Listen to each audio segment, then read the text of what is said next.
Everyone, welcome to your channel bankers map. Friends, आज की जो वीडियो है इसमें हम बैंकिंग सेक्टर की एक रिस्पेक्टेड पोस्ट जिसे हम बैंक IBPS PO के नाम से जानते हैं कि सैलरी स्ट्रक्चर और उसके क्या पक्ष होते हैं के बारे में डिस्कस करेंगे। तो फ्रेंड्स, वीडियो स्टार्ट करने से पहले मैं आपको बता दूं कि मैं पिछले 5 सालों से बैंकिंग सेक्टर से जुड़ा हुआ हूं और मैं अपनी ब्रांच में as a loan processing officer work करता हूं।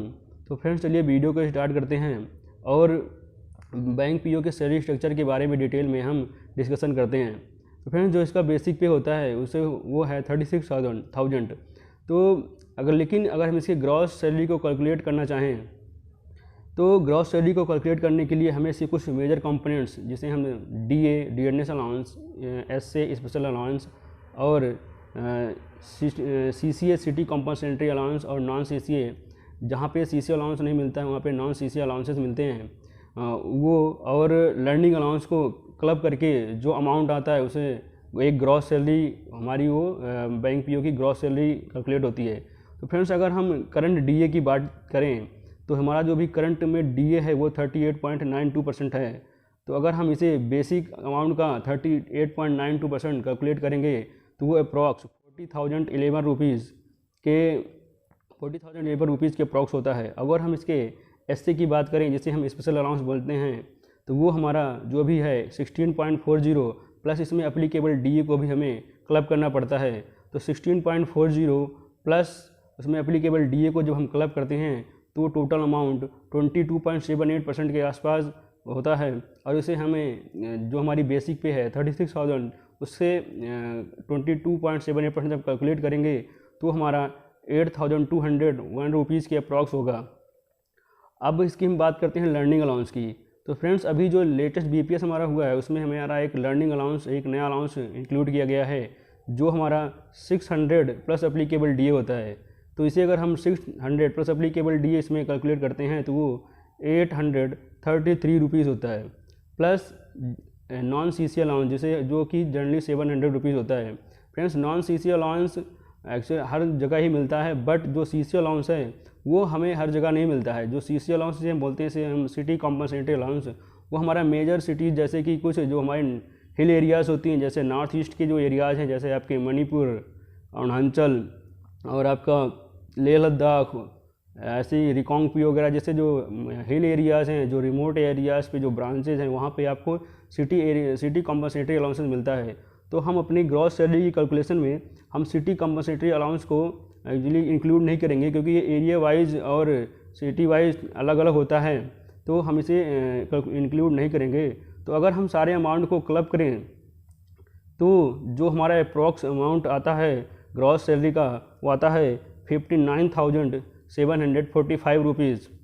फ्रेंड्स, अगर हम अब इसकी नेट सैलरी कैलकुलेट करना चाहें तो इसमें से हमें 10% NPS का और कुछ अमाउंट यूनियन का माइनस करना पड़ेगा। फ्रेंड्स, जब भी आप बैंक को ज्वाइन करते हो तो आपको आपकी बैंक की जो एक मेजर यूनियन होती है उसे ज्वाइन करना पड़ता है।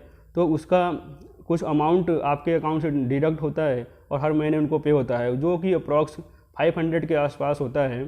तो अगर हम NPS जो कि हमारा 10% है उसको और इस 500 अमाउंट को माइनस कर दें जो कि अप्रॉक्स 6,500 के आसपास होगा, तो जो हमारी नेट सैलरी आएगी अप्रॉक्स वो 53,245 रुपीज़ जो कि हमारी एक इन हैंड सैलरी होगी।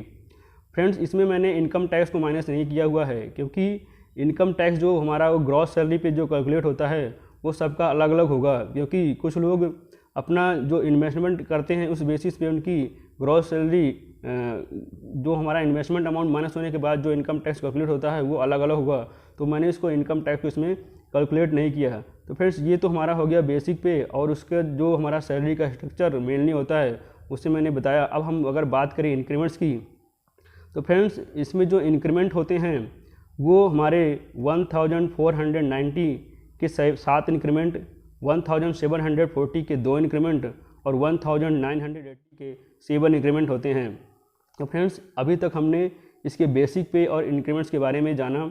चलिए अब हम इसमें बैंक को PO को जो पक्ष मिलते हैं, जो सैलरी के अलावा कुछ अमाउंट मिलते हैं उसके बारे में कुछ डिटेल में जानने की कोशिश करते हैं। तो फ्रेंड्स, अगर हम सैलरी के अलावा जो हमें मंथली कन्वेंस के रूप में कुछ कन्वेंस जो बैंक के ऑफिसर्स को मिलते हैं जिसमें हमारी बैंक पीओ की भी पोस्ट आती है। उसमें एक तो हमारा होता है पेट्रोल अलाउंस जो कि 40 to 45 लीटर्स आपको पर मंथ का एक क्लेम मिलता है। उसके अलावा आपको न्यूज़पेपर अलाउंस, जिसमें आपको 2 न्यूज़पेपर का 80% का रिबनशन मिल जाता है। इसके अलावा आपको क्लीनिंग अलाउंस, जो कि अप्रॉक्स 300 to 400 के अप्रॉक्स होता है। आपको लंच का जो कन्वेंस होता है वो 350 to 400 रुपीज़। टेलीफोन बिल का आपको 200 से 300 रुपीज़। ये आपके मंथली क्लेम्स हो गए। अगर कुछ ईयरली क्लेम्स भी हैं जो कि ऑफिसर्स को मिलते हैं, जिसमें आपका एक मेडिकल एड होता है, जिस वो हमारा 10,300 का एक ईयरली क्लेम होता है जो आपको ईयरली मिलता है। इसके अलावा आपको बिजनेस डेवलपमेंट का 6,000 रुपीज़। फ्रेंड्स, इसके अलावा आपको एक डेपुटेशन अलाउंस मिलता है। जब भी आप जिस ब्रांच में आप पोस्टेड हो, उस ब्रांच के अलावा आप दूसरे ब्रांच में कोई 1 दिन 2 दिन या 3 दिन 4 दिन जितने भी दिन के लिए आप दूसरी ब्रांच में आप जाते हो काम करने के लिए, तो आपको एक डेपुटेशन अलाउंस मिलता है। तो अभी जो डेपुटेशन अलाउंस जो होता है, उसमें हमारा टीए ट्रांसपोर्ट अलाउंस और एचए हॉल्टिंग अलाउंस दोनों क्लब किया जाता है। ट्रांसपोर्ट अलाउंस हो गया कि आपको आने जाने में जो भी आपका एक्सपेंस होता है वो रिम्बर्स किया जाता है। और हॉल्टिंग अलाउंस हमारा जो आपको वहाँ पे रहने में, आपका रहने के टाइम जो भी आपका खर्च होता है वो होता है, जो कि एक लमसम अमाउंट फिक्स किया गया है।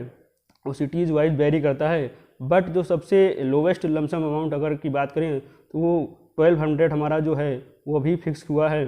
तो फ्रेंड्स, आपका एक डेपुटेशन अलाउंस भी मिलता है। इसके अलावा बैंक आपको एक लीज की फैसिलिटी भी प्रोवाइड करता है। इसलिए जब मैं अपनी सैलरी की कैलकुलेशन कर रहा था तो मैंने उसमें एचआरए को क्लब नहीं किया था, क्योंकि जो बैंक के एम्प्लॉय होते हैं वो अधिकतर लीज को ही सेंक्शन कराते हैं और वो लीज को ही प्रेफर करते हैं, क्योंकि लीज का जो लमसम अमाउंट होता है वो एचआरए से काफ़ी ज़्यादा होता है। बट फ्रेंड्स, ये जो लीज का अमाउंट होता है वो एरिया वाइज भी डिपेंड करता है, क्योंकि जो मेजर सिटीज़ होती हैं वहाँ पे ये अमाउंट ज़्यादा होता है, और जो हमारी जो रूरल की ब्रांचेज होती हैं वहाँ पे अमाउंट कम होता है, बट इतना सफिशिएंट होता है कि आप एक अच्छा खासा एकोमोडेशन अपने लिए कर सकते हैं। तो जो अगर हम लोएस्ट अमाउंट की बात करें तो ये अप्रॉक्स 8,000 के आसपास हमें मिल जाता है। तो फ्रेंड्स, अब तक की वीडियो में हमने बैंक पीओ के सैलरी स्ट्रक्चर, उसके इंक्रीमेंट्स और अभी कुछ पक्ष के बारे में जाना। तो फ्रेंड्स, इस वीडियो में बस इतना ही।